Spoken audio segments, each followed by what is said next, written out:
Bienvenue à tous dans le Deep Dive. On s'attaque aujourd'hui à un sujet qui, je pense, nous concerne tous. L'impact énergétique du numérique, plus précisément en France. Oui, tout à fait. On entend beaucoup de choses ces temps-ci, surtout avec la campagne du gouvernement qui encourage l'utilisation du Wi-Fi plutôt que la 4G. Ils affirment que la 4G consomme 10 fois plus d'énergie. Vous confirmez à votre? Oui, en général, c'est assez vrai. Les réseaux mobiles, que ce soit la 3G, la 4G ou même la 5G, consomment plus d'énergie que les connexions fixes comme la fibre ou le Wi-Fi. D'accord. Alors, expliquez-nous pourquoi. Qu'est-ce qui se cache derrière cette différence? Eh bien, pour faire simple, imaginez toute l'infrastructure nécessaire au réseau mobile, des milliers d'antennes, relais partout sur le territoire, des kilomètres de câbles, des centres de données. Tout ça, ça consomme une quantité énorme d'électricité. C'est clair. Alors que le Wi-Fi, par exemple, il est généralement relié à une box Internet chez vous, donc l'infrastructure est beaucoup plus simple et moins énergivore. Et la 5G est dans tout ça. On entend souvent dire qu'elle est censée être plus efficace que la 4G. Alors, vrai ou faux? C'est plus compliqué qu'il n'y paraît. Ah bon? Oui. Disons que par bit transmis, la 5G est effectivement plus efficace que la 4G grâce à des technologies plus avancées, mais La bi? oui, le problème, c'est qu'elle nécessite un réseau beaucoup plus dense d'antennes pour fonctionner correctement, beaucoup plus que la 4G. Du coup, la consommation globale d'énergie augmente considérablement. Je vois. Certains experts estiment même que la 5G pourrait consommer jusqu'à 3 fois plus d'énergie que la 4G. Ah oui, quand même. Donc si on suit la logique du gouvernement, la 5G serait 30 fois plus énergivore que le Wi-Fi. Exactement.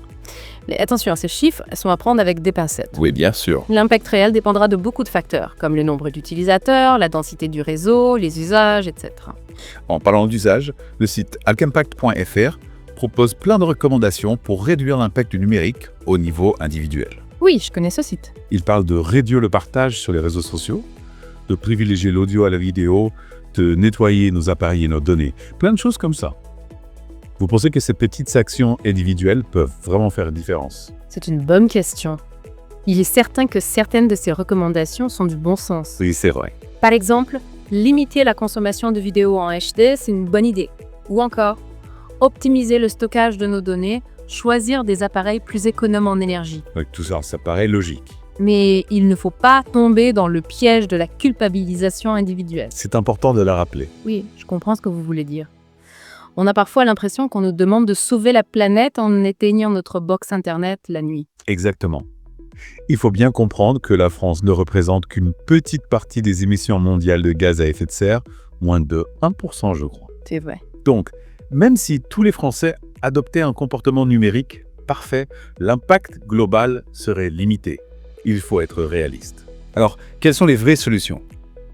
On est condamné à subir un. Non, pas du tout. Il faut agir, mais à tous les niveaux. D'accord.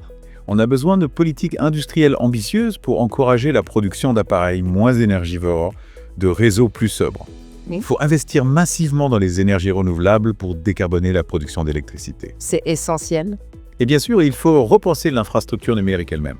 Par exemple, développer des data centers plus écologiques, optimiser le routage des données. Des data centers plus écologiques. Qu'est-ce que ça veut dire concrètement, Hackett? Eh bien, ça implique plusieurs choses. Utiliser des systèmes de refroidissement plus performants, recourir aux énergies renouvelables pour alimenter les serveurs. D'accord. Et surtout, mieux gérer la chaleur dégagée par les machines. On pourrait par exemple l'utiliser pour chauffer des bâtiments. C'est ce qu'on appelle la récupération de chaleur. Ah oui, c'est intéressant ça. Donc, si je comprends bien, on a besoin d'une approche globale. Des efforts individuels, oui, pour prendre conscience de notre impact, mais surtout des changements structurels pour transformer le numérique en profondeur. Tout à fait. L'objectif, ce n'est pas de diaboliser le numérique, mais de le rendre plus durable. Exactement. En conclusion, on retient que le numérique a un coût énergétique important, que nos actions individuelles sont utiles, mais pas suffisantes, et qu'il faut des solutions innovantes et ambitieuses pour un numérique plus responsable. Je suis entièrement d'accord. Voilà. Et, pour vous qui nous écoutez, une question à méditer. Quelles innovations technologiques pourraient révolutionner le numérique et le rendre véritablement écologique? Merci de vous être plongé avec nous dans ce monde fascinant du numérique et de son impact énergétique. À bientôt pour un nouveau Deep Dive. Au revoir. Si vous avez aimé cette vidéo, abonnez-vous, mettez un pouce en l'air et partagez cette vidéo. Merci, cela fait toujours plaisir.